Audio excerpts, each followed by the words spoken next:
पिछले कुछ वर्षों में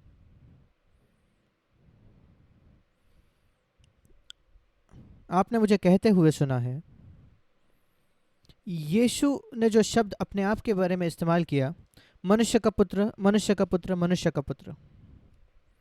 आपने मुझे कहते हुए सुना है कैसे उससे मैं सचमुच जकड़ गया हूँ। और जैसे मैंने प्रभु को खोजा इसके विषय में, जो समझ प्रभु ने मुझे दी उस शब्द के अर्थ के बारे में, वो ये था, यीशु ने कहा, मैं एक साधारण मनुष्य हूँ, एक साधारण मनुष्य का पुत्र। और अगर आप सचमुच उसके विषय में सोचो तो, कि सर्वशक्तिमान परमेश्वर वो इस पृथ्वी पर चला और उसने अपने आप को एक साधारण मनुष्य कहा। और मैंने अब मसीह जगत में आसपास देखा सारे महान प्रचारकों को, और मैं साधारण मनुष्य नहीं पा सका, वे सब बड़े मनुष्य थे। पर उससे मेरा हृदय जकड़ गया। मैंने कहा, प्रभु मैं यीशु का जैसा होना चाहता हूँ, मैं एक आम साधारण मनुष्य होना चाहता हूँ। मेरे जीवन के अंत तक मुझे वैसा सोचना पड़ेगा कि मैं एक साधारण मनुष्य हूँ, ये नहीं कि मैं कोई विशेष या खास व्यक्ति हूँ, क्योंकि तब हम सबकी सहायता कर पाएंगे। ज़्यादातर लोग इस संसार में वे वरदान पाए हुए नहीं होते, वे बहुत जाने माने नहीं होते, वे बहुत अच्छे से प्रचार नहीं कर पाते। कई लोग, ज़्यादातर लोग इस संसार में वे साधारण लोग हैं। और अगर आप उनकी सहायता करना चाहते हो, फिर आपकी भी ये इच्छा होनी चाहिए कि आप साधारण मनुष्य बनो, फिर आप सबकी सहायता कर सकते हो। पर हमारे अंदर एक बहुत बड़ी लालसा होती है कि हम कुछ विशेष हो, कोई विशेष, हम भीड़ में अलग खड़े हो, लोगों से अलग हम हो, ये दिखाने के लिए कि हम कितने अच्छे से कोई काम कर सकते हैं, दूसरों से भी बेहतर। शायद यह सच हो सकता है, परमेश्वर ने शायद आपको ऐसा वरदान दिया होगा, पर अगर इन सब के पीछे मेरे पास ये लालसा है कि मैं दूसरों को दिखाना चाहता हूं कि मैं तुमसे थोड़ा बेहतर हूं, आप दूसरे व्यक्ति को आपके तुलना में छोटा महसूस करवाते हो, आप कभी उसकी सहायता नहीं कर पाओगे। जब मैं यीशु को देखता हूं बाइबल में, जब मैं बाइबल पढ़ता हूं, मैं बाइबल इसलिए नहीं पढ़ता कि मैं उससे सिद्धांत पाऊं, संदेश पाऊं, नहीं। मैं बहुत जकड़ गया हूं दूसरा कुरिन्थियों 3:18 से, जहां लिखा है, एक दर्पण में पवित्र आत्मा हमें प्रभु की महिमा दिखाता है। मैं बाइबल पढ़ता हूं यीशु को ज्यादा स्पष्ट देखने के लिए, कि वो थोड़ा सा पर्दा हट जाए और मैं उसके जीवन को देख पाऊं। यीशु ने कहा, जब पवित्र आत्मा आएगा वो आपको दिखाएगा ऐसी बातें मेरे बारे में। क्या आप उस वचन को जानते हो? ये एक सुंदर वचन है, यूहन्ना 16। कई लोग जो है वे पवित्र आत्मा की सामर्थ चाहते हैं, वो महान प्रचारक होने के लिए, या अन्य भाषा में बात करने के लिए, या चमत्कार करने के लिए। मैं आपको बताना चाहता हूं क्यों मैं पवित्र आत्मा से भरना चाहता हूं। यूहन्ना 16,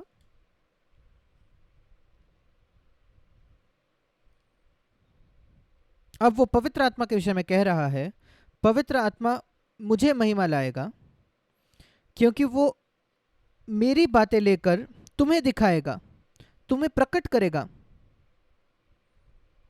ये गुप्त बातों के विषय में है, जो बिल्कुल साफ है, वो उन विषयों में नहीं। आपको पवित्र आत्मा की जरूरत नहीं ये बताने के लिए कि यीशु मसीह ने मरे हुओं को उठाया, वो तो बाइबल में लिखा है। आपको तो विश्वासी होने के लिए भी जरूरत नहीं ये समझने के लिए। आपको विश्वासी होने के लिए जरूरत नहीं ये जानने के लिए कि वो यीशु पानी पर चला। इसमें कोई प्रकटीकरण नहीं है। प्रकटीकरण का अर्थ है कि एक कोई रहस्य है जो पवित्र आत्मा आपसे कहता है। जब वो आएगा,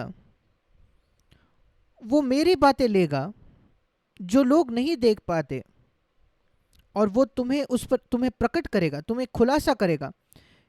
किसी के कान में कुछ कहने जैसा है ये। इस वजह से नहीं कि कोई विशेष है, परमेश्वर के पास कोई विशेष पसंदीदार लोग नहीं है, सब उसके पसंदीदार है, उसके पास कोई पक्षपात नहीं है। पर उसके लोगों में से कुछ ऐसे लोग हैं जो बहुत ही इच्छा रखते हैं, लालसा रखते हैं ये देखने के लिए कि यीशु कैसा है, और जो पवित्र आत्मा को खोजते हैं और कहते हैं, मुझे दिखाइए यीशु मसीह की सुंदरता को, क्योंकि केवल तब ही हम उसके जैसे बन सकते हैं। दूसरा कुरिन्थियों 3:18 कहता है कि पहले वो उसकी सुंदरता दिखाएगा और फिर उसके जैसे बनाएगा।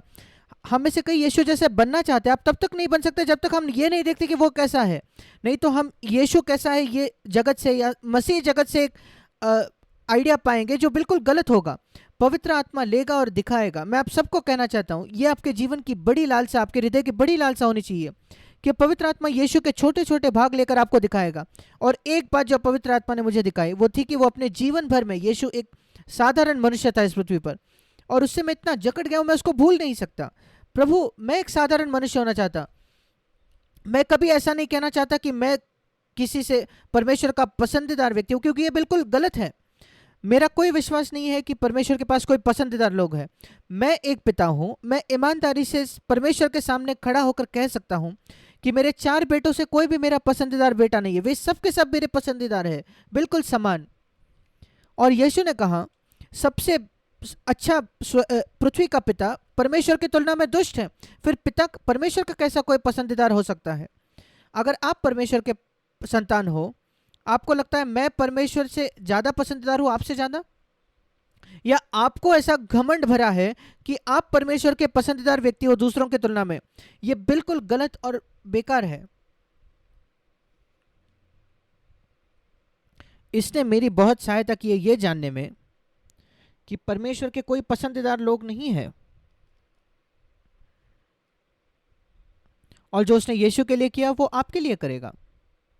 मुझे याद है जब मैं उस सत्य को समझ गया 38 वर्षों पहले लगभग, तब मैंने उस गीत को लिखा। वो मेरे हृदय को ये सत्य जकड़ चुका था कि जो उसने यीशु के लिए किया प्रभु आपके लिए भी करेगा।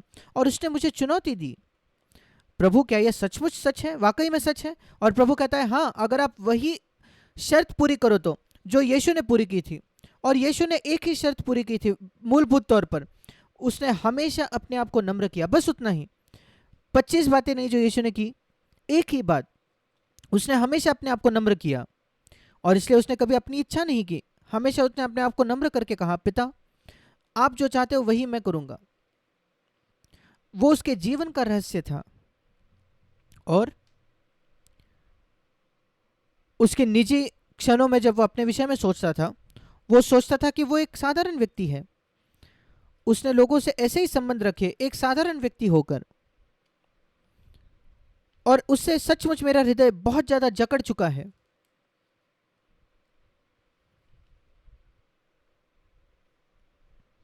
इफिसियों की पत्री उसके पहले अध्याय में उसके 4 वचन में ये एक दूसरा सत्य है जिसने मेरी बहुत सहायता की है। उसने मुझे, यद्यपि मैं एक साधारण मनुष्य हूं इस पृथ्वी पर, मैं परमेश्वर के मन में था इस संसार की सृष्टि से भी पहले। ये एक अद्भुत सत्य है। इफिसियों 1 और उसका 4 वचन, उसने हमें जगत की उत्पत्ति से पहले मसीह में चुन लिया। जगत की उत्पत्ति जो थी वो उत्पत्ति उसके पहले अध्याय के पहले वचन में पाई जाती है। हमें लगता है शुरुआत में, आरंभ में, वो तो पृथ्वी का आरंभ के आदि है, आरंभ है, पर उसके भी पहले अगर आप जाओगे उत्पत्ति 1:1 के भी पहले, और आप मुझे पाओगे, मुझे देखोगे परमेश्वर के मन में। और केवल मैं ही नहीं, आप भी, अगर आपके पास विश्वास है उस पर विश्वास करने के लिए। आप कहते हो नहीं नहीं नहीं आप नहीं हो सकते, फिर ये आपके ऊपर है। अगर आप इफिसियों 1:4 पर विश्वास नहीं करते, मैं कुछ नहीं कर सकता, पर मैं विश्वास करता हूं कि उसने मुझे चुन लिया मसीह में इस जगत की उत्पत्ति से पहले, जगत की नींव रखने से पहले, इंग्लिश में लिखा है। और इसलिए मैं एक साधारण व्यक्ति परमेश्वर की नजर में नहीं हूं। इन लाखों करोड़ों लोगों में से जो इस संसार में है, उसने मुझे मसीह में चुन लिया संसार की, जगत की उत्पत्ति से पहले। और अगर आपने अपने जीवन को प्रभु यीशु मसीह के प्रभुता को समर्पित किया है तो उसने आपको भी चुना है।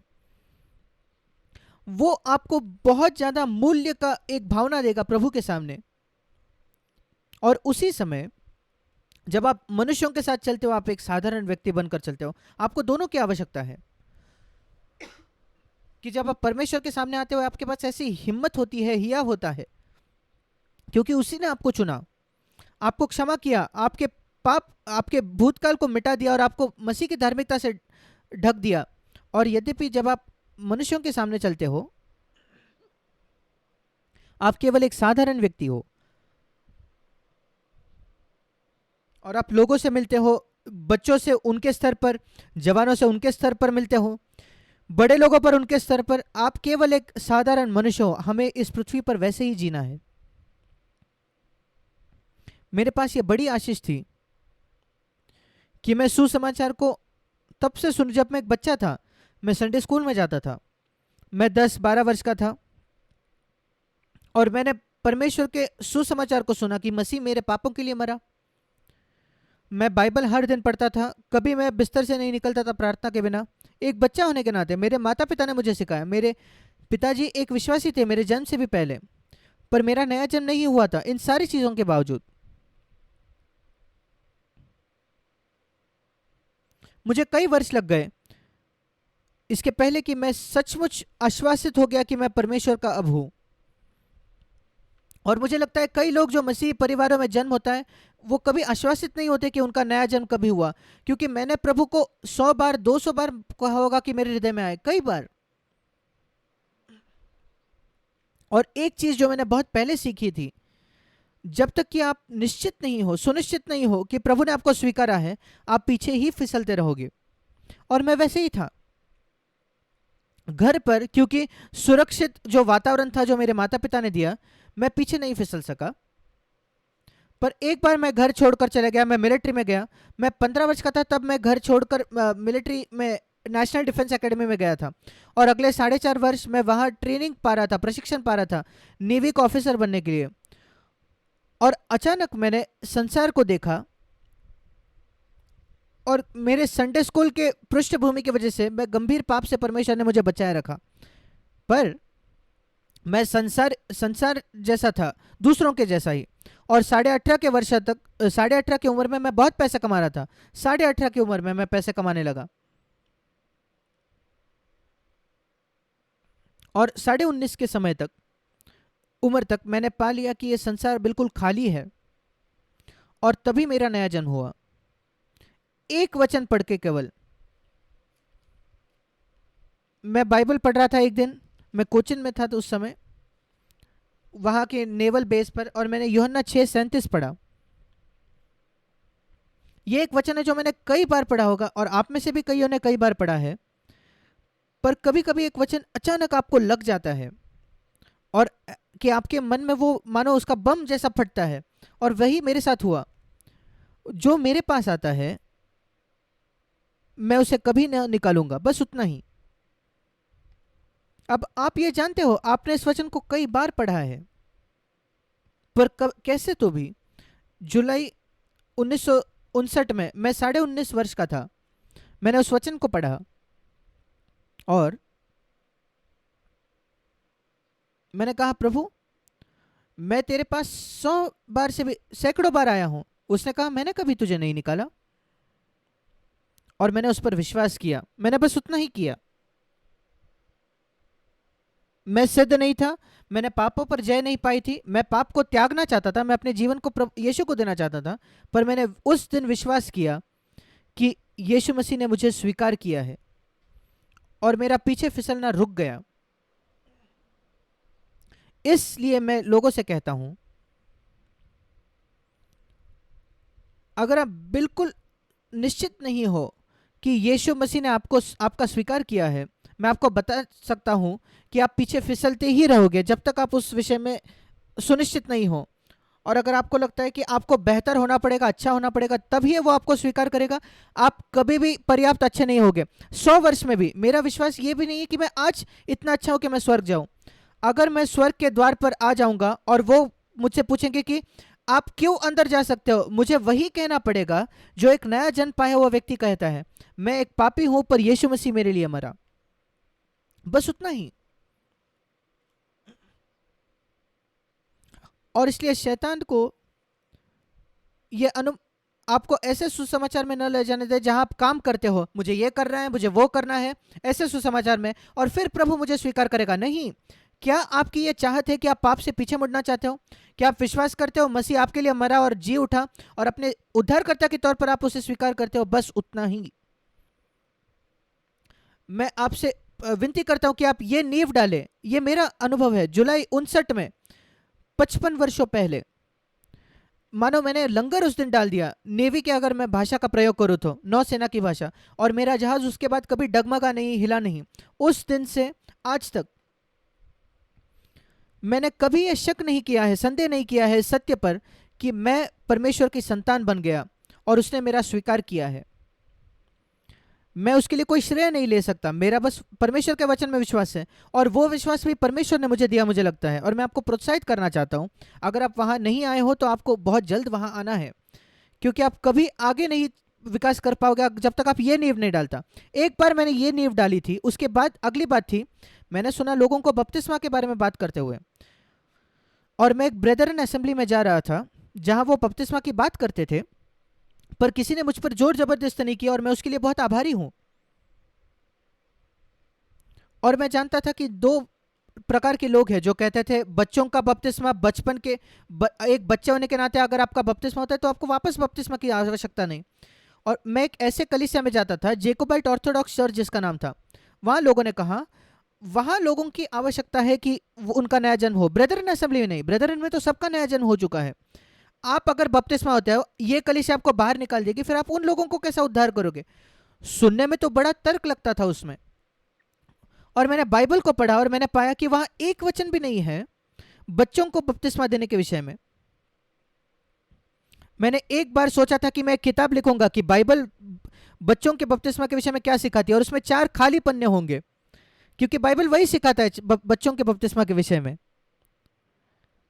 मैं बिल्कुल निश्चित था कि वो गलत था, पर मैंने वो बपतिस्मा नहीं लिया।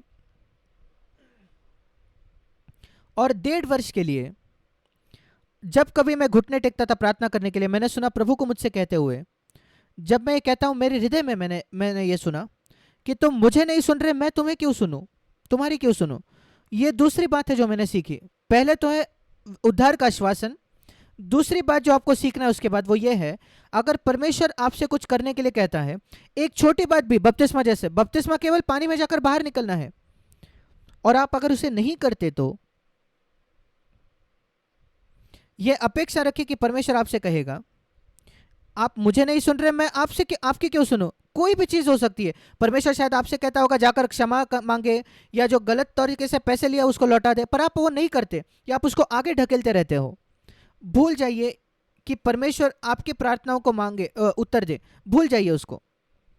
आखिरकार मैं इतना थक गया उससे, मैंने कहा कोई कलीसिया मुझे बाहर फेंके, मुझे कोई फर्क नहीं पड़ता, मैं बपतिस्मा लेना चाहता हूं। और 21 की उम्र में मैंने बपतिस्मा लिया।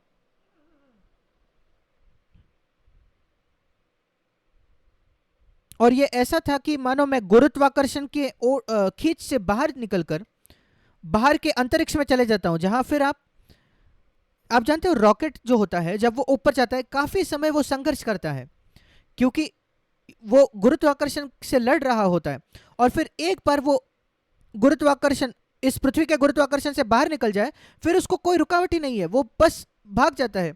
वैसे ही मेरे साथ हुआ। जब मेरा बपतिस्मा हुआ, मैं नहीं जानता, एक शब्द है इंग्लिश में जो बहुत बड़ी तेजी से, एक्सपोनेंशियल का मतलब है बड़ी तेजी से, 2 3 4 ऐसा नहीं, 2 4 8 16 32 64 ऐसे उसकी बढ़ोतरी हुई, और वही मेरे साथ हुआ।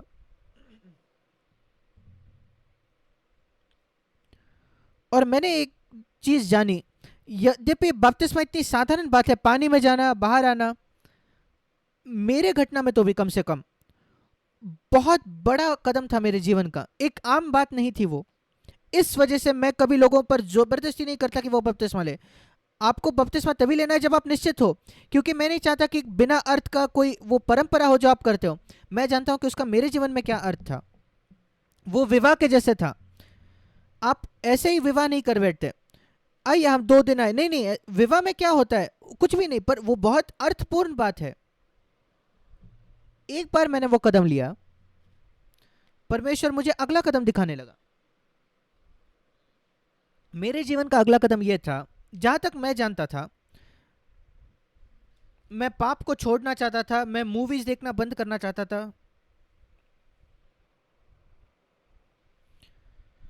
और मैं अपने दोस्तों के साथ फिल्म देखने जाता था, मैं उनको न्योता देता था, उनको ले जाता था। और एक दिन मेरे दो नौसेना के ऑफिसर जो थे, मेरे सहकर्मी, हमारे पास नेवल बेस के अंदर ही सिनेमा का थिएटर था, हमारे नेवल के लोगों के लिए, नौसेना के लोगों के लिए। और वे मूवीज लाकर वहां दिखाते थे। और उन्होंने मुझसे कहा कि मैं उनके साथ चलूं। और मैं डर गया था ये कहने के लिए कि मैं अब सिनेमा घर नहीं जाता, मैं सिनेमा नहीं देखता था, क्योंकि वो कहते थे कि मैं मूर्ख हो गया हूं। और मैं उनके साथ तो गया, वो सिनेमा घर के पास मैं चल के जा रहा था। अंदर से मैं मानो रो रहा था, प्रभु कैसे मैं यहां से बाहर निकलूं, कृपया मेरी सहायता कीजिए, सहायता कीजिए, सहायता कीजिए। शांत तौर पर प्रार्थना। ये तीसरी बात है जो आपको सीखनी है। जब आप किसी कठिन परिस्थिति में होते हो, चुपचाप प्रार्थना करो, और अगर परमेश्वर देखेगा कि आप वाकई में कुछ चाहते हो, वो आपके लिए चमत्कार करेगा।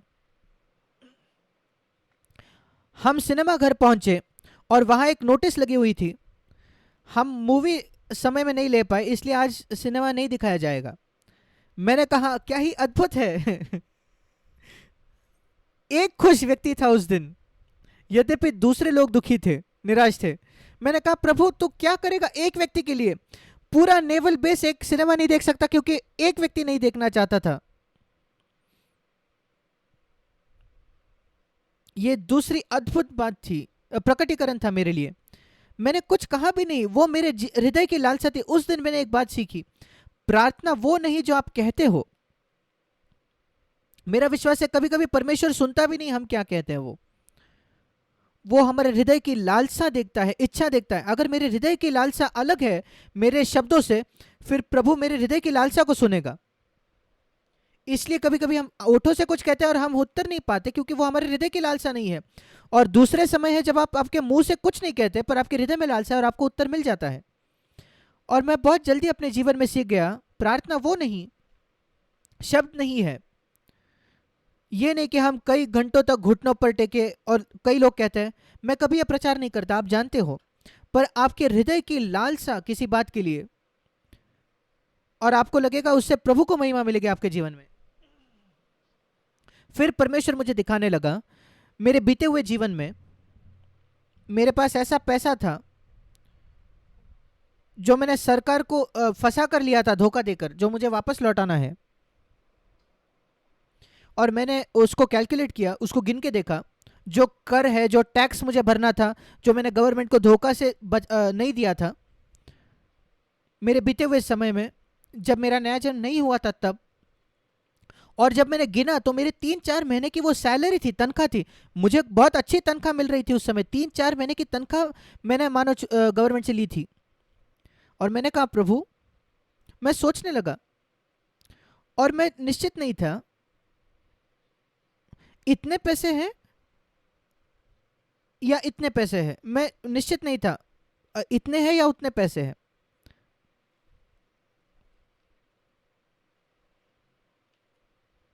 और एक संख्या जो मुझे मिली वो 20% ज्यादा थी दूसरी संख्या से।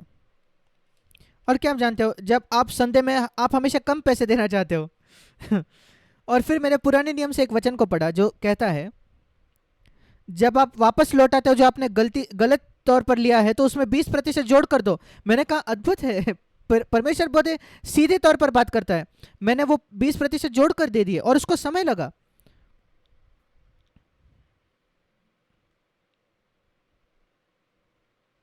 गिनती उसका 5वां अध्याय, अगर आप जानना चाहते हो वो वचन कहाँ है। मैं गिनती कर रहा था, कैलकुलेट कर रहा था, इतना है या 20% ज्यादा है, और मैं कम पैसे देने वाला था। और फिर मैंने पढ़ा गिनती 5-7 में कि आपको अपने पाप का अंगीकार करना है और पूरी क्षतिपूर्ति उसको 20% जोड़कर वापस देना है, और फिर जिससे चुराया है उसे देना है, या जिसके दोषी है वो देना है। मैंने कहा ये तो बिल्कुल सीधा है, और बाइबल में क्या क्या लिखा है परमेश्वर ने। और मैंने सोचा जब परमेश्वर ने मूसा के द्वारा लिखा, वो 3,500 वर्ष आगे देखकर देख रहा था कि एक लड़का है जिसकी ये जरूरत होगी है वचन की, 1961 में किसी को जरूरत पड़ेगी, और मैं उसके लिए भी ये लिख रहा हूं। ये अद्भुत है परमेश्वर कैसे मेरे विषय में सोचता है जब वो बाइबल लिखता है। 3,000 वर्ष मेरे जीवन के पहले।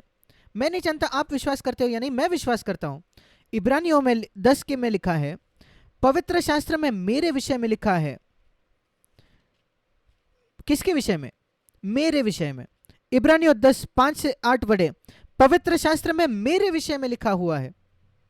यह अद्भुत है बाइबल को ऐसे पढ़ना कि बाइबल सैकड़ों वर्ष पहले आपके विषय में सोचकर लिखी। आप कहते हो क्या मैं इतना महत्वपूर्ण हूं? हाँ, क्योंकि जगत की उत्पत्ति से पहले उसने आपको चुन लिया। दो समस्या है जो मैं मसीहों में पाता हूं। कुछ मसीह ये नहीं जानते कि वो परमेश्वर के लिए कितने महत्वपूर्ण है, और फिर ऐसे कुछ मसीह जो ये नहीं जानते कि वो दूसरों के सामने साधारण लोग हैं। यही समस्या है कई मसीहों से। आपको दोनों सत्य की आवश्यकता है आपके मनों में। मैं परमेश्वर के सामने एक बहुत महत्वपूर्ण व्यक्ति हूं, पर मनुष्यों के सामने मैं एक साधारण व्यक्ति हूं, साधारण भाई हूं। और मैंने 3-4 महीने की तनख्वाह उसको जोड़कर बचाकर फिर मैं टैक्स की ऑफिस में गया बॉम्बे में, जहां मुझे वो लौटाना था। और मैंने किसी खिड़की को ढूंढ रहा था मैं, जहां ईमानदार लोग जाकर वो पैसा लौटा सके जो पैसा उन्होंने लिया, पर ऐसी कोई खिड़की नहीं थी वहां। और मैं वो किसी क्लर्क को नहीं देना चाहता था जो मुझे झूठी रसीद देकर खुद वो पैसा ले ले। और मैं नहीं जानता था कि ये पैसा मैं कैसे लौटाऊं, क्योंकि ऐसी कोई डिपार्टमेंट ही नहीं थी जो लोग गलत सोचते कि वो वापस आकर पैसा लौटे थे जो उन्होंने पहले पैसे लिए हैं। फिर आप जानते हो मैंने क्या किया? मैंने कहा कि ये पैसा सरकार को जाना चाहिए, क्योंकि सरकार से मैंने चुराया। फिर मैं रेलवे स्टेशन गया और मैंने सबसे दूर दूर की जो ट्रेन की टिकट थी वो खरीदी। दूर दूर की ट्रेन, कई टिकट उतने पैसे की मैंने खरीदी और मैंने उसको फाड़ दिया। मैंने कहा अब ये पैसा सरकार को मिल गया। और अलग अलग तरीके हैं कैसे हम ये पैसा वापस लौटा सकते हैं। और शुरुआत से ही एक चीज जो मेरे जीवन में बिल्कुल सच थी वो ये थी, मैंने अपना जीवन यीशु को इस वजह से नहीं दिया कुछ पाने के लिए बदले में। कई लोग यही करते हैं, वे परमेश्वर के साथ व्यवसाय बिजनेस करते हैं। मैं आपको यो दूंगा, आप मुझे वो दो। क्या आप जानते हो सबसे खुशहाल विवाह और नया जन्म होना ये यीशु मसीह के साथ शादी करने जैसा है। सबसे खुशहाल शादी तब होती है कि आप उसको इसलिए नहीं चाहते कि आपको उससे कुछ मिले, उससे या उस व्यक्ति से या स्त्री से। एक पुरुष साधारण तौर पर इसलिए शादी करता है क्योंकि वो सेक्स चाहता है, और एक स्त्री इसलिए शादी करना चाहती है क्योंकि वो पैसा चाहती है, सुरक्षा चाहती है। अगर आप एक स्त्री से विवाह करते हो केवल सेक्स के लिए, मैं आपको बताना चाहता हूं आपका खुशहाल विवाह नहीं होगा। और अगर आप पुरुष से विवाह करना चाहते हो उसके पैसे के लिए, उसके ओहदे के लिए, आपकी खुशहाल विवाह नहीं होगा। मैं अभी आपको बता देता हूं।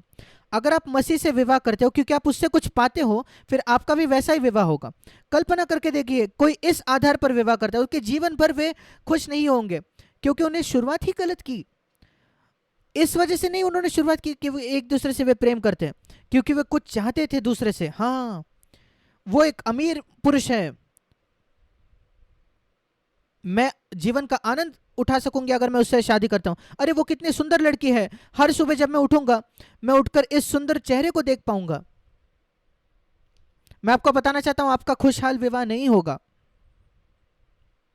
और इसलिए मैंने अपना जीवन को नहीं दिया। कई लोग अपना जीवन यीशु को देते क्योंकि यीशु मुझे चंगा कर सकता है, वो मुझे पैसा देगा, यीशु मुझे स्वर्ग ले जाएगा। सुनने में तो बड़ा आत्मिक लगता है, ये आत्मिक नहीं है। यीशु मुझे कुछ देगा। मैं बहुत खुश हूं, आभारी हूं कि मैंने अपना जीवन मसीह को इस आधार पर नहीं दिया। मैं यीशु से प्रेम में पड़ा। ये सबसे अच्छे तरीके से मैं समझा सकता हूं। जब मैं अपने पत्नी से विवाह किया, मैं उससे प्रेम में पड़ा। मैंने उससे इसलिए नहीं विवाह किया कि वो डॉक्टर थी, उसने 1 रुपया नहीं कमाया डॉक्टर के तौर पर मेरे लिए। मैं उसमें बिल्कुल दिलचस्प नहीं था, किसी भी और बात में मेरी दिलचस्पी नहीं थी, इसलिए मुझे कोई फर्क नहीं पड़ा। दूसरी कोई भी बात से मुझे फर्क नहीं पड़ी। मैं खुश था अपने पत्नी से क्योंकि मैं उससे प्रेम करता था, और मैं यीशु से खुश था क्योंकि मैं उससे प्रेम करता था। मुझे कोई फर्क नहीं पड़ता अगर वो मुझे नर्क भेजे। मैं, प्रभु अगर तू वहां है तो मैं ठीक हूं, मुझे मेरे ठीक है, मैं और कुछ नहीं चाहता, मैं तुझे चाहता हूं। ये बहुत महत्वपूर्ण है। मैं दूसरी बात कहता हूं, मसीह के साथ आपके रिश्ते में इसको एक विवाह के जैसे सोचे कि आप कुछ पाने के लिए विवाह कर रहे हो, अपने अंदर की कोई लालसा पूरी करने के लिए। आपका एक अच्छा खुश विवाह नहीं होगा।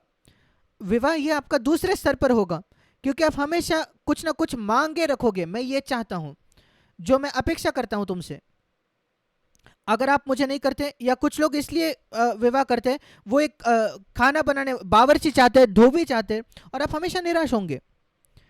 एक खुशहाल विवाह का रहस्य है कि आप कोई मांगे नहीं रखते, कोई अपेक्षाएं नहीं रखते। वही बात मसीह के साथ भी है। मैंने कहा, प्रभु तूने मुझसे इतना प्रेम किया कि तू इस पृथ्वी पर आया और अपना जीवन मेरे लिए दिया ताकि मैं नर्क से बच जाऊं। मैं तुझे उसके बदले में प्रेम करना चाहता हूं, बस उतना ही। क्योंकि तूने पूरी तरीके से मेरे लिए अपने आप को दे दिया, मैं अपने आप को पूरी तरीके से तेरे लिए दे देता हूं। स्वर्ग और ये सारी बातें मेरे विचार में है भी नहीं। मैं केवल प्रतिक्रिया प्रेम में देना चाहता हूं। तूने अपने आप को मुझे दिया, मैं अपने आप को तुझे देना चाहता हूं। उसी आधार पर मैंने शुरुआत की, उसी आधार पर आज भी मैं जारी रहता हूं। मैं आपको ईमानदारी से कहता हूं, मैं आपको ईमानदारी से कहता हूं, मैं स्वर्ग के बारे में नहीं सोच रहा। मैं यीशु के विषय में सोचता हूं। मैं कभी नहीं सोचता कि मैं स्वर्ग जा रहा हूं, मैं सोचता हूं कि मैं यीशु के साथ रहने जा रहा हूं, बस उतना ही। और मुझे कोई फर्क नहीं पड़ता वो कहाँ है। मैं सोने के मार्ग और वो सारे द्वार और जो राजमहल मिलेंगे, मुकुट, उसमें मेरी कोई दिलचस्पी नहीं है। परमेश्वर के सामने मैं कह सकता हूँ ये, पर यीशु में मेरी दिलचस्पी है। वो जहाँ है मैं वहाँ होना चाहता हूँ। इस क्योंकि मैंने अपने मसीह जीवन के आरंभ ऐसे किया, मेरा बहुत ही तृप्त संतुष्ट मसीह के साथ अनुभव रहा है। क्योंकि अब 55 वर्ष हो गए विश्वासी होकर, और मैं अभी भी मेरे दूल्हे में बिल्कुल दूल्हे में मेरा ध्यान है। मैं उससे बहुत तीव्र प्रेम करता हूँ। मुझे शर्म नहीं आती ये जाने के लिए कि मैं मसीह का हूँ, मसीह की मैं दुल्हन हूँ, और उसने मेरी इतनी सहायता की है। और क्योंकि मुझे कोई फर्क नहीं पड़ता, अगर मैं प्रार्थना करता हूँ मुझे नहीं मिलता, कोई बात नहीं। मेरे पास यीशु है, मुझे उस प्रार्थना का उत्तर नहीं मिले, कोई बात नहीं। आप चंगाई चाहते हो, प्रार्थना करते हो, नहीं मिलता, क्या फर्क पड़ता है, आपके पास यीशु है। कभी भी आप निराश नहीं होगे। वो निराश नहीं है, मेरे लिए निराशा नहीं है। वो गीत मुझे पसंद है, वो गीत, वो मेरी निराशा नहीं है। यीशु मेरे लिए बहुत अधिक है, मेरे सारे सपनों से भी ज्यादा। मैंने सोचा था जो वो होगा उससे भी ज्यादा। मैं आपको प्रोत्साहित करना चाहता हूं कि आप जो बहुत निराश आपका मसीह जीवन है, खुश नहीं है, अपने आप से प्रश्न करें, आपने क्यों अपने आप को मसीह को दिया? क्या आप ये आपने इसलिए दिया कि आप कुछ मांग चाहते थे उससे, इसलिए आप निराश हो? इसमें कोई गुंजाइश शक नहीं। आप उसको बदल सकते हो। प्रभु आज से मैं आपको चाहता हूं, आपके वरदान नहीं, देने वाला, वरदान देने वाला मैं चाहता हूं। यह रहस्य है। और मैं बहुत आभारी हूं कि शुरुआत से ही मेरे पास वही रवैया था जो आज तक जारी है। और जैसे वो आगे बढ़ता है, पवित्र आत्मा मुझे दिखाने लगा है और भी गहरी प्रकाशन यीशु के प्रेम के, बाइबल के अलग अलग हिस्सों से। उसमें से कई आपने मेरे प्रचारों में सुने भी हैं कि गेत्सेमनी वो किस बात से संघर्ष कर रहा था। इस प्याले को, कटोरे को मुझसे ले ले प्रभु, मैं जानना चाहता हूँ वो कटोरा क्या है, मैंने कहा। और प्रभु ने मुझे वो दिखाया। मैंने कभी किताब में नहीं पढ़ा, मैंने किसी संदेश में उसे नहीं सुना था। वो कटोरा जो था वो शारीरिक मृत्यु नहीं थी कलवरी पर, वो हजारों मौत मेरे लिए सह लेता। उसने मुझसे इतना प्रेम किया है। पर जो कटोरा वो था परमेश्वर पिता के साथ संगति का टूट जाना 3 घंटों के लिए क्रूस पर। वो शारीरिक दुख और पीड़ा नहीं, उसको मारा जाने वाला था, वो सब नहीं, उसे कोई फर्क नहीं पड़ता था। पर पिता, क्या आप ये कहना चाहते हो कि ये अद्भुत संगति जो आपकी और मेरी रही है पूरे अनंत काल से, क्या ये संगति टूट जाएगी हमारी? और कोई स्वर्गदूत कहता है, प्रभु आपको 3 घंटों बाद वो संगति वापस मिलेगी। नहीं, मैं एक क्षण के लिए भी वो संगति में टूट नहीं चाहता। मैंने उस समय सीखा कि पिता से संगति का क्या मूल्य है। जब कभी हम पाप करते हैं, हम पिता के साथ संगति खो बैठते हैं। हम शायद उसको नहीं समझते, महसूस नहीं करते, हम उसको महसूस भी नहीं करते, क्योंकि हम इतना इस पाप की गंदगी में जी रहे हैं। जब पिता के साथ संगति हमारी टूट जाती है, हम वैसे ही आगे चलते हैं जैसे कुछ हुआ ही नहीं है। पर यीशु के लिए नहीं था, वो एक क्षण भी नहीं जी सकता था संगति टूटकर, एक सेकंड भी नहीं। यही बात को उसको डर था, पर वो कीमत उसे मेरे पाप की वजह से चुकाना था। नरक का मतलब ही है पिता से संगति टूट जाती है परमेश्वर के साथ अनंत काल के लिए। और यीशु मसीह वहां समझने लगा, ये मुझे कीमत चुकानी है।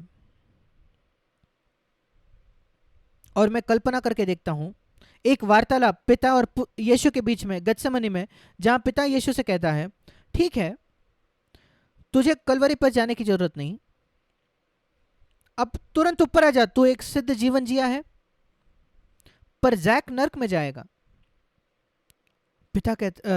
यीशु कहता है, अच्छा ठीक है पिता, मैं जाऊंगा क्रूस पर, मैं तैयार हूं तेरे साथ संगति भी तोड़ने के लिए, जो मेरे लिए संसार से भी अधिक मूल्यवान है, अगर मैं उसको बचा सकता हूं और उसे मेरे साथ होने के लिए ला सकता हूं अनंत काल तक। मैं विलाप किया, रोया उस दिन जब मैंने उसका प्रेम देखा गत्सेमनी में मेरे लिए।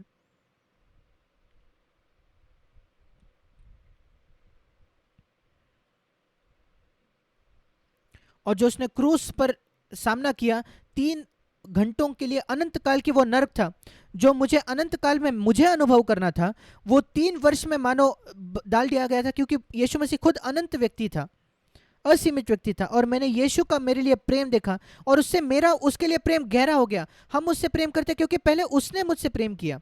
मैं उससे कुछ नहीं चाहता हूं। सोच कर देखिए, अगर एक व्यक्ति आपको $10 करोड़ दे दे, $1 करोड़, क्या आप जाकर उससे कुछ मांगोगे भी? दूसरा कुछ?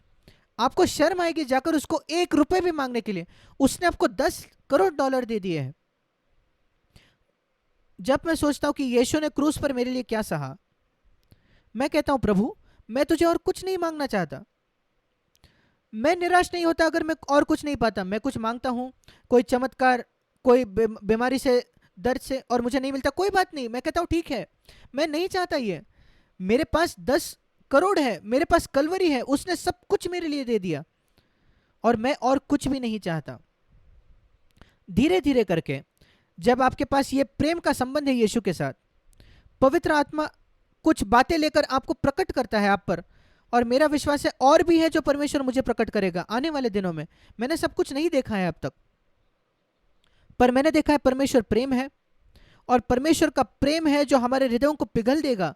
जब एक दिन हम उसको आमने सामने देखेंगे, हम इतना लज्जा महसूस करेंगे, इतनी शर्म महसूस करेंगे कि हमने कितना कम उससे प्रेम किया, कितना थोड़ा हमने प्रतिक्रिया दी उसके प्रेम के प्रति। हम सचमुच शर्म की महसूस करेंगे, जो बस गिन चुन के इस पृथ्वी पर मुझे प्रभु को कितना देना है, क्या मुझे ये करना है, क्या मुझे वो करना है। मुझे शर्म आती, मैं कहता हूं प्रभु मैं कभी गिनना नहीं चाहता, जो कुछ मेरा है आपका है पूरी तरीके से।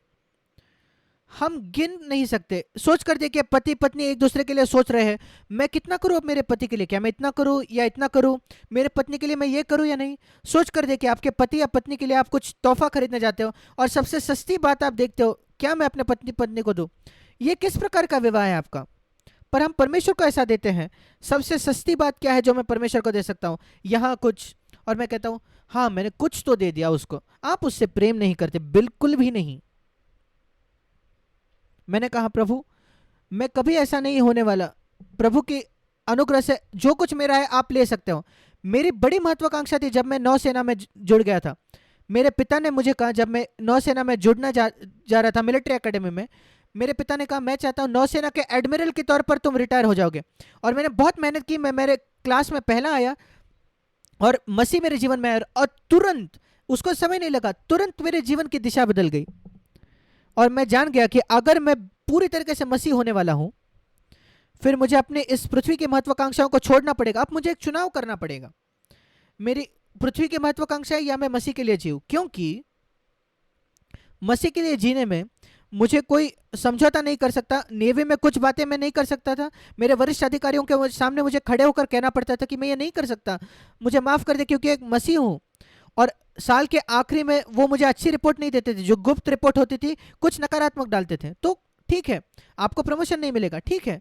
मैंने कहा मैं प्रमोशन के लिए जी ही नहीं रहा, एक समय में जी रहा था, पर अब मैं प्रमोशन के लिए नहीं जीता, अब केवल मसीह का गवाह होने के लिए मैं जीता हूं।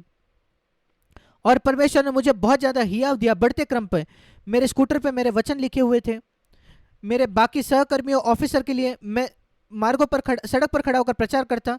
लोग सोचते थे कि मैं मूर्ख हूँ, पागल हूँ, मुझे कोई फर्क नहीं पड़ता था। मैं यीशु से इतना प्रेम करता था और कोई फर्क मुझे नहीं पड़ता था कि लोग मेरी हंसी मजाक उड़ाए, क्योंकि मैं मसीह हूँ। ये शुरुआती वर्ष थे और मैंने कहा प्रभु अगर तू मुझे बुलाएगा कि मैं अपनी नौकरी छोड़ूंगा, मैं छोड़ दूंगा, पर तब तक मैं नहीं जाऊंगा कि मैं अपनी नौकरी छोड़ूं जब तक तू नहीं बुलाता। मैं नहीं सोचता कि यह सच है किसी भी व्यक्ति के लिए कि वो मसीह सेवकाई में जाए तब तक जब तक परमेश्वर हमें ना बुलाए। हम परमेश्वर के लिए कोई फेवर नहीं कर रहे जब हम पूर्णकालीन सेवा में जाते हैं। कुछ लोगों को लगता है कि हम परमेश्वर पर कृपा दृष्टि कर रहे हैं अगर हम नौकरी छोड़ते हैं और प्रभु को हमारे प्रति आभारी होना है। बिल्कुल भी नहीं, ये बकवास है। आप सेना में भर्ती नहीं हो सकते अगर सेना वाले आपको नहीं बुलाते। आप कहीं भी नहीं जा सकते, आप एक कॉलेज में नहीं जा सकते जब तक कॉलेज आपको एडमिशन ना दे। और अगर आप आर्मी में जाते हो, आप ये नहीं कह सकते मुझे यहाँ रखो वहाँ नहीं। आपको कोई चुनाव नहीं है, वो तय करते हैं सब कुछ आपके बारे में। और इसलिए परमेश्वर कहता है कि मैं आपको शिक्षक होना चाहता हूं, मैं नहीं चाहता कि आप मिशनरी बने, फिर आपको शिक्षक होना पड़ेगा। आप नहीं कह सकते नहीं नहीं मुझे मिशनरी बनना है। नहीं, मैं जाना उस समय, मैं बहुत ही आभारी हूं कि मैंने तय किया मैं नेवी तब तक नहीं छोड़ूंगा जब तक परमेश्वर मुझे नहीं बुलाएगा। और परमेश्वर ने मुझे परखा कई परिस्थितियों में जब मैं नौसेना में था, यह देखने के लिए मैं उसके लिए खड़ा होता हूं या नहीं। जब कभी मेरा विवेक मुझे कुछ कहता कि कुछ और कहता, वरिष्ठ अधिकारियों के भी सामने खड़ा होना एक बहुत आदरपूर्वक, और कई कई ऐसी घटनाएं हुई और मैंने ये नहीं जाना कि परमेश्वर मुझे परख रहा था तेरा सचमुच में तेरी दिलचस्पी क्या है, प्रमोशन तू चाहता है या मुझे प्रसन्न करना चाहता है, प्रमोशन या मुझे प्रसन्न करना चाहता है, मनुष्यों को प्रसन्न करना या मुझे प्रसन्न करना, अपने आप को खोजना या मुझे प्रसन्न करना। 3 वर्ष मुझे परखने के बाद, एक दिन मेरे बपतिस्मा के बाद 3 वर्ष परखने के बाद प्रभु ने मुझसे बात कहा, मैं चाहता हूं कि तुम अपनी नौकरी छोड़ दो। बाइबल से मैं यशायाह 49 पढ़ रहा था। मुझे याद है मैं एक स्टेशन में पढ़ रहा था यहाँ बंगारपेट में। मैं छुट्टी थी, प्रचार करने यहाँ वहाँ जा रहा था बक्सिंग के साथ, भाई बक्सिंग के साथ। मैं अकेला बैठा था, बाइबल पढ़ रहा था। परमेश्वर ने मुझसे बात की ट्रेन में। मैंने उसी समय निर्णय लिया और ट्रेन में बैंगलोर में आते वक्त अब वो कंफर्म भी हो गया। मैं कभी नहीं जाना था कि मैं आखिरकार बैंगलोर में जाऊंगा। वो 1964 की बात है। मैं छुट्टी ली हुई थी नौसेना से, मैं वापस गया। जैसे ही मैं वापस गया कोचिन में, नेवल बेस में, वहाँ मेरे टेबल पर एक अपॉइंटमेंट लेटर था नेवल के हेडक्वार्टर से, नेवी के हेडक्वार्टर से। एक बहुत ही ऐसे कोर्स के लिए बहुत जाना माना कोर्स जो है, जो कई लोग वो कोर्स चाहते थे और मुझे वो मिल सकता था। और मानो शैतान मुझे संसार यीशु को जैसे दे रहा था, ये ले लो। मैंने कहा नहीं। और मैं अपने वरिष्ठ अधिकारी के पास जाकर कहा, सर मैं ये नहीं चाहता। वो कहा क्या तुम पागल हो? नौसेना में तो लोगों की लालसा है ये कोर्स पाने की, और आपको खुद से मिला है और आप उसको छोड़ देना चाहते हो। मैंने कहा सर परमेश्वर ने मुझे बुलाया है नेवी को छोड़ने के लिए। और वो बिल्कुल निश्चित था कि मैं पागल हो गया हूं। मैंने कहा ठीक है, और मैंने अपना रेजिग्नेशन दे दिया और हेडक्वार्टर्स ने उसको स्वीकार नहीं किया। फिर मैं बहुत निराश हो गया, सचमुच निराश हो गया। प्रभु तू तो सर्वशक्तिमान है, फिर कैसे नौसेना ने मुझे नहीं कहा मेरे रेजिग्नेशन को? फिर प्रभु ने मुझे याद दिलाया। बाइबल जानने का यह फायदा होता है, जब आप बाइबल पढ़ते हो परमेश्वर आपको कुछ याद दिलाएगा जो बाइबल में है, जो आपके समस्या का समाधान है। मुझे याद है कैसे मूसा फिरौन के पास जाकर कहता है मेरे लोगों को जाने दे कि वो मेरी सेवा करे। फिरौन ने कहा नहीं, कौन महान है, परमेश्वर या फिरौन? परमेश्वर ने कहा। मूसा ने क्या किया? वो वापस गया और परमेश्वर ने कहा तुम भी वापस जाओ। पर परमेश्वर ने नेवी में कोई महामारियां नहीं भेजे, मुझे 10 बार नहीं भेजे। मुझे वापस जाना पड़ा और उन्होंने नहीं कहा, मुझे वापस जाना पड़ा। उन्हें लगता था कि मैं कोई जासूस हूं, क्योंकि मैं नौसेना के बारे में इतना कुछ सीख गया हूं और अब मैं सब ये जानकारी लेकर किसी और देश में जाने वाला हूं। और इसलिए सीआईडी मुझे परख रहा था, जांच रहा था। मुझे ये बाद में पता चला कि मेरी जांच पड़ताल हो रही थी। आखिरकार सीआईडी को दिया कि ये व्यक्ति जासूस नहीं है, ये बस थोड़ा पागल है, ये धार्मिक एक पागल व्यक्ति है और इसलिए जाने दो इसको। और एक दिन मुझे ऐसे एक रिलीज ऑर्डर मिल गई 2 साल बाद, जब मैंने रेजिग्नेशन देने के 2 साल बाद, और मैं छूट गया। मैंने अपने पूरे बैंक अकाउंट को खाली कर दिया। सारा पैसा जो मैंने 8 वर्षों में कमाया था मैंने परमेश्वर के काम के लिए दे दिया था। जैसे मैंने पहले कहा, परमेश्वर सबको नहीं कहता, उसने बस सुसमाचार में एक ही व्यक्ति को कहा सब कुछ बेचने के लिए, वो था वो धनी युवक। आप कभी नहीं देखते कि यीशु किसी और को कहते हुए करने के लिए। वो कुछ लोगों से कहता है ये करने के लिए। जक्कई को अपने पैसे का आधा देना पड़ा, परमेश्वर ने कहा ठीक है, यीशु ने कहा ठीक है, पर वो धनी व्यक्ति को पूरा पूरा देना पड़ा। लाजरस और मार्था को कुछ भी नहीं देना पड़ा, उनका घर वैसा का वैसा था। और अलग अलग होता है। मेरी घटना में परमेश्वर ने मुझे कहा सब कुछ दे दो, मैंने दे दिया। मैंने छोड़ा, मेरा विवाह नहीं हुआ था और मेरी ये योजना भी नहीं थी कि मैं विवाह करूंगा। वैसे मैंने शुरुआत की मेरे प्रभु की सेवकाई को। और फिर मैंने एक और बात तय की, पैसा कभी भी मेरे लिए एक महत्वपूर्ण बात नहीं होगी मेरे प्रभु की सेवकाई में। तभी जब मैं 26 वर्ष का था, मेरे शादी से भी पहले, मैंने कहा मैं यीशु की सेवा करने वाला हूं, क्योंकि यीशु ने कहा कि तुम पैसा और परमेश्वर की सेवा नहीं कर सकता। मैंने बहुत जल्दी अपने जीवन में इसको समझा और मैंने कहा मैं कभी प्रचार करने नहीं जाऊंगा बड़ी बड़ी जगह पर, अमीर जगह पर, सिर्फ पैसा कमाने के लिए मेरे वरदान के साथ। और मैंने उसको ऐसे पाया, जब आप मनन करते हो बाइबल पे, आप ऐसी चीजें सीखते हो जो साफ साफ नहीं लिखी होती। कैसे पवित्र आत्मा कुछ गुप्त लेता है और आपको प्रकाशन देता है। एक दिन पवित्र आत्मा ने उस वचन को लिया, पहले जो परीक्षा में जंगल में यीशु मसीह के, और मुझे दिखाया कि उसका मतलब क्या है। इन पत्थरों को रोटी बना दो अगर तुम परमेश्वर के पुत्र हो तो, शैतान ने कहा। यह पहली परीक्षा थी यीशु की। मैंने उस पर मनन किया और मैंने पाया शैतान ये कह रहा था, तुम्हें अभी अभिषेक मिला है ना, तुम्हारा अभिषेक हुआ है यार्दन नदी में, 40 दिनों पहले तुम्हारा अभिषेक हुआ है। अब उस सामर्थ का इस्तेमाल करो जो तुमको अभिषेक से मिला है, कि तुम अपनी जरूरत को पूरा करोगे। तुम्हारी जरूरत क्या है? खाना। उस सामर्थ का इस्तेमाल करो कि तुम अपने आप के लिए कुछ पाते हो। तुम्हारे पास एक हक है, अधिकार है करने का, क्योंकि तुम जरूरतमंद हो, तुम भूखे हो, तुम किसी और का खाना नहीं चुरा रहे। अपनी ही जरूरत पूरे करने के लिए उस परमेश्वर के दिए हुए सामर्थ का इस्तेमाल करो कि उस पत्थरों को रोटियां बनाओ। और यीशु ने कहा नहीं, जब तक मैं पिता से, परमेश्वर से एक वाणी नहीं सुनता।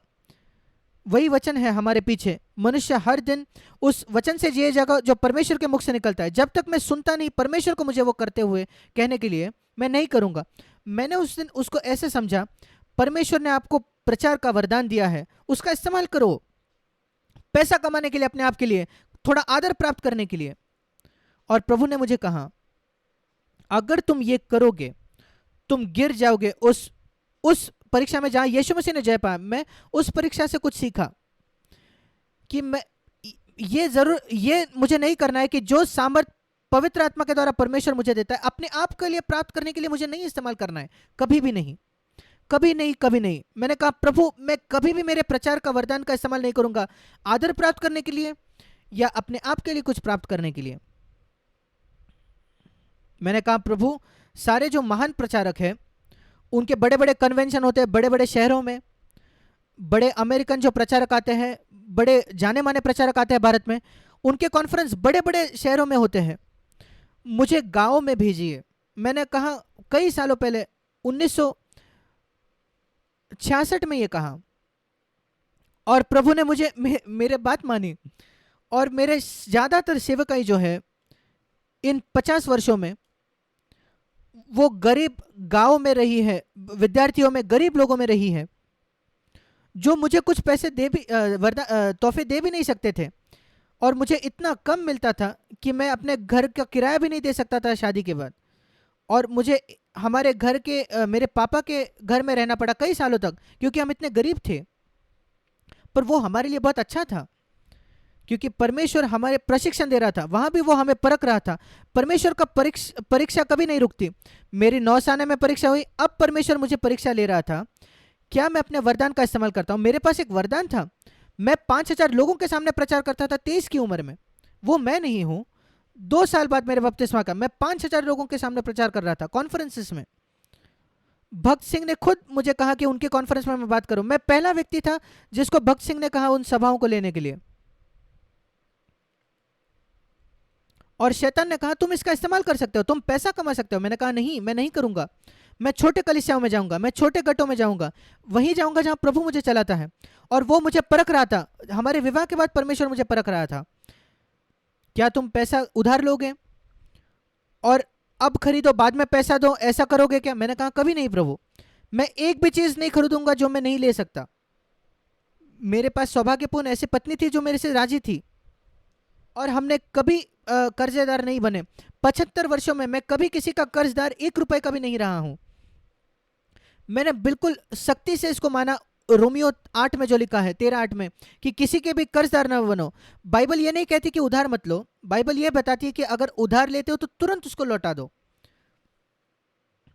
पर वो सर्वोत्तम है। हाँ, ऐसे इमरजेंसी आपातकालीन समय हो सकता है कि आपको उधार लेना पड़े, उसमें कुछ गलत नहीं, पर उसे वापस लौटा दो। पर मैंने तय किया कि मैं उससे भी आगे जाऊंगा, मैं उधार बिल्कुल भी नहीं लूंगा। मेरे पास नहीं है तो जो है उसी में चलाओ। ये छोटी छोटी बातें हैं जो परमेश्वर ने मुझे परखी। मैं नहीं जानता था कि वो मेरे लिए क्या उसके पास क्या है। मैंने कहा मुझे विश्वास योग्य होना है, मैं बिल्कुल भी जाना मना नहीं था। और फिर प्रभु ने मुझे बख्श सिंह के साथ संगति में लेके गया, भाई बख्श सिंह के साथ। कुछ ऐसा हुआ कि उन्होंने मुझे गलत समझा। वो मुझसे बहुत प्रेम करते थे, वो मुझे पौलुस जैसे तीमुथियुस को बड़ा कर रहा था, वैसे बख्श सिंह मुझे बड़ा कर रहे थे। उन्होंने मेरे पत्नी को मुझे मेरे सामने प्रस्ताव लाया विवाह का, क्योंकि वो उनके कलीसिया से थे। उन्होंने ही हमारा विवाह लगाया, हमारी विवाह करवाया। वहां भी ये दूसरी परीक्षा थी, क्योंकि उसके पिता ने कहा मेरे पत्नी की, मैं कभी इससे विवाह नहीं होने दूंगा तुम्हारा। उसकी नौकरी नहीं थी, मैं उनके पिता का आदर करता हूं। आप कभी अपने बेटी को ऐसे व्यक्ति से शादी नहीं करने दोगे जिसके पास नौकरी नहीं है। मैंने उसको कहा कोई बात नहीं, आइए हम आपके पिता की आदर करें, वो एक विश्वासी है, परमेश्वर से बात करेगा। और परमेश्वर ने बात की, 3 महीनों में उन्होंने उनका मन बदल दिया और हमारे विवाह हो गया। ऐसी कई छोटी बातें हुई, परमेश्वर ने चमत्कार किए। वो मेरी परीक्षा कर रहा था अलग अलग बातों में। मैं नहीं जानता था ये परीक्षा मुझे कहाँ ले जा रही है। मैं कई बार निराश होता था। बहुत आसान है निराश होना जब आप नहीं जानते कि आगे क्या है।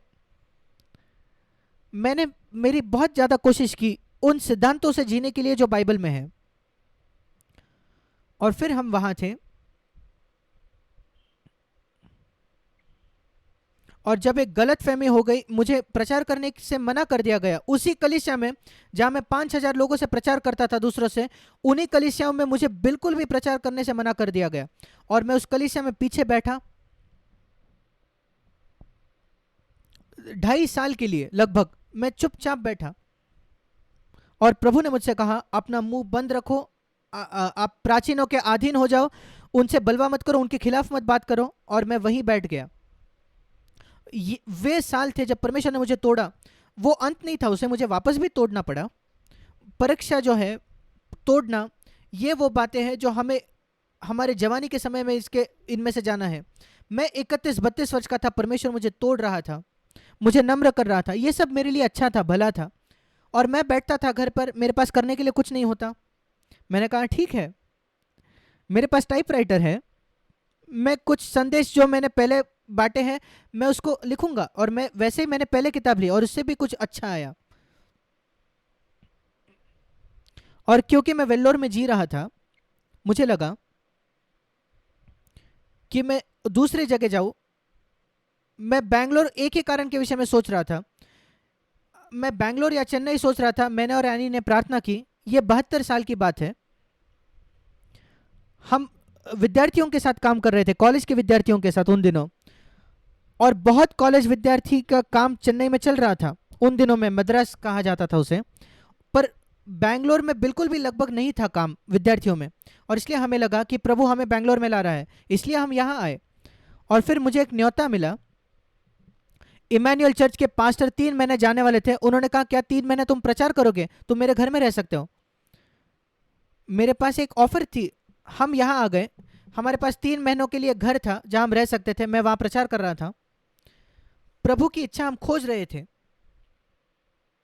और फिर 3 महीनों के बाद वो व्यक्ति वापस आए और हम दूसरे घर में चले गए। फिर मेरे पिता ने ये घर खरीदा जहां हम 35 वर्ष से ज़्यादा जी रहे हैं। वो बहुत ही सस्ता घर था उन दिनों, बहुत ज़्यादा सस्ता। ये चमत्कार था कि परमेश्वर ने हमें दिया, क्योंकि कोई उसे नहीं चाहता था। और मैंने कहा प्रभु मैं क्या करूँगा? धीरे धीरे करके परमेश्वर मेरे लिए दरवाजे खोलने लगा यहाँ वहाँ प्रचार करने के लिए, और धीरे धीरे मेरी एक सेवकाई पूरे दुनिया दुनिया भर में मेरी सेवकाई होने लगी। 1972 73 में अगर आप हमारे वेबसाइट में जाओगे तो आप एक संदेश सुनोगे जो मैं 72 में मैंने प्रचार किया था, 40 वर्षों पहले मैंने सिंगापुर में प्रचार किया था, पौलुस के अधिकार का रहस्य। आवाज अलग लगती है पर मैं ही हूं वो।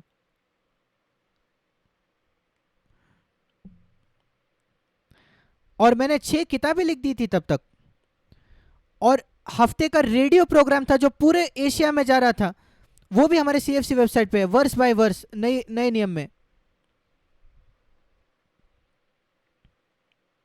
मैं अपने आप था, परमेश्वर मुझे एक सेवकाई दे रहा था यहाँ अलग अलग क्षेत्रों में, और मुझे न्योता मिल रहा था यहाँ जाने के लिए, वहां जाने के लिए, इंडिया में अलग अलग देशों में। और मैं न जानते हुए घमंड आ गया। घमंड ऐसी छिपी हुई बात है, मैं नहीं जानता था, मुझे लगा मैं बहुत नम्र हूं, मैं घमंडी बन रहा था। जब आप घमंडी होते हो उसका एक सबूत यह होता है, मैं उन दिनों नहीं जानता था, एक सबूत यह है कि आप पाप पर जय नहीं पाते, आप अपने गुस्से पर काबू नहीं कर सकते, आप अपने विचारों पर काबू नहीं कर सकते। यह एक सबूत है कि आप एक घमंडी व्यक्ति हो। पर मैं ये नहीं जानता था उन दिनों, मैं ये इस अद्भुत सत्य को नहीं जानता था कि परमेश्वर केवल नम्र लोगों को अनुग्रह देता है, और अगर आप अनुग्रह के अधीन हो तो पाप आप पर सत्ता नहीं, प्रभुता नहीं करेगा। मैं नहीं जानता था, अंदर से मैं हारा हुआ था, पर बाहर एक महान प्रचारक के तौर पर मैं प्रचार कर रहा था। मैं इतना थक गया 1974 में, मैंने कहा मैं अब पाखंडी नहीं होना चाहता, मैं अपनी सेवकाई छोड़ दूंगा, मैं कलीसिया के पीछे जाके बैठूंगा। तब प्रभु मुझसे मिला जनवरी 1975 में, उसने मुझे पवित्र आत्मा से भर दिया। पर उसके बावजूद मेरी समस्या पूरी तरीके से नहीं खत्म हुई, क्योंकि एक और बात थी जो मेरी आवश्यकता थी, और वो था संगति, मसीह के देह में संगति। और मेरे पास वो नहीं था तब। मेरे पास बाइबल का ज्ञान था, मैं पवित्र आत्मा से भरा था। ये एक बहुत अच्छा अनुभव था मेरे लिए, बड़ा अनुभव था। जब परमेश्वर मुझसे मेरे घर में मिला, मैं ऊपर के कमरे में था, परमेश्वर मुझसे मिला और उसने सचमुच मेरे जीवन को बदल दिया। पर उसके बावजूद मैं संघर्ष कर रहा था उसके 6 महीने तक, जब तक कि ये कलीसिया जहां मैं प्रचार कर रहा था, उस कलीसिया ने मुझे बाहर फेंक दिया, क्योंकि मैं पवित्र आत्मा के बपतिस्मा का प्रचार करने लगा। मैंने कहा ठीक है, मैं छोड़ दूंगा, अगर आप नहीं पसंद आता है सिद्धांत, कोई बात नहीं।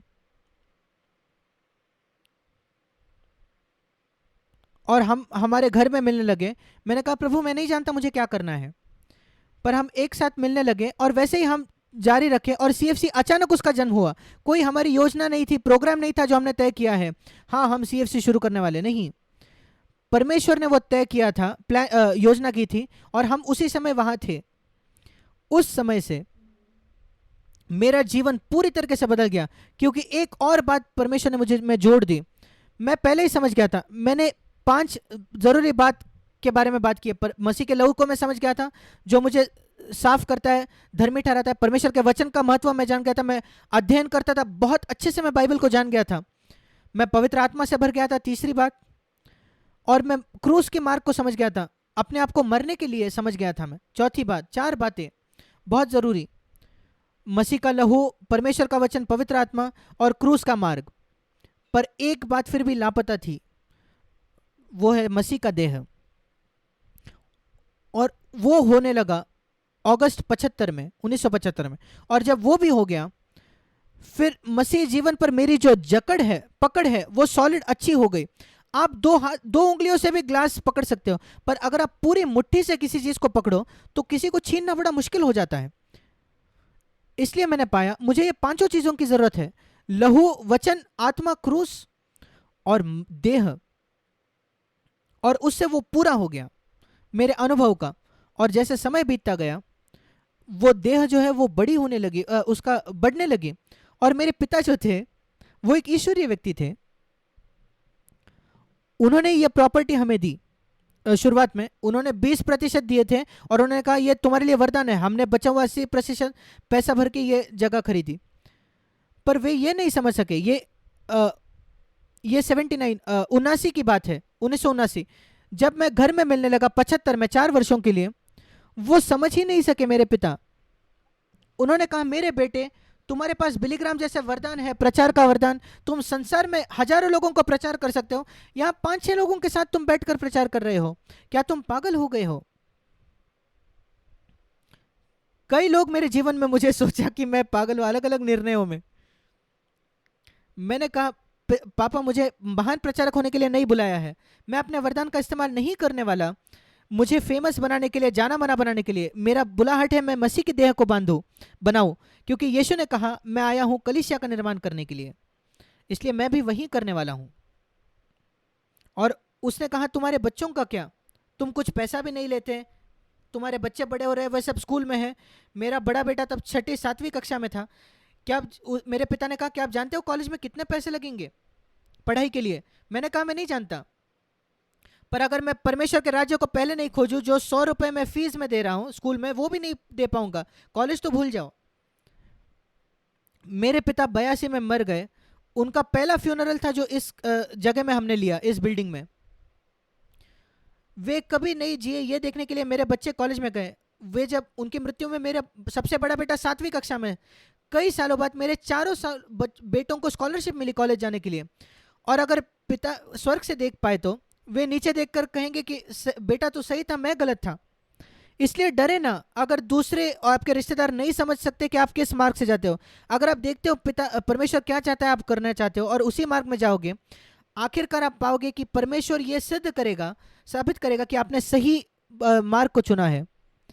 और मैं सचमुच एक अच्छा पिता होना चाहता था मेरे बच्चों के लिए, उनको सब कुछ देने के द्वारा नहीं जो उनको पृथ्वी की आवश्यकता है, पर सचमुच खोजना कि आत्मिक मूल्य उनके अंदर में डालूं, उनका मित्र मैं बनूं। मैं चाहता था कि वे बड़े होकर मेरे मसीह में भाई बन जाए, उनके साथ हंसी मजाक करके उनके साथ हंसूं। इसलिए जब संजय ने पिछले बर्थडे सेलिब्रेशन में मुझसे पूछा पापा क्या मैं आपके बारे में एक नाटक कर सकता हूँ, मुझे आपकी लुंगी और बेल्ट दे दो और आपका चश्मा दे दो और आपके बाइबल दे दो। मैं नहीं जानता था क्या करने वाला है वो। मैं कहता हूँ कोई बात नहीं, मुझे कोई फर्क नहीं पड़ता अगर मेरे बच्चे मेरे साथ जोक करे, हंसी मजाक करे। ये जो भारतीय आदत है, पिता पुत्र का रिश्ता बड़ा कठोर होता है, पिता हमेशा बहुत ही कठिन होता है, उसके बच्चों के साथ हंसी मजाक नहीं करता और बच्चे हंसी मजाक नहीं करते उसके साथ।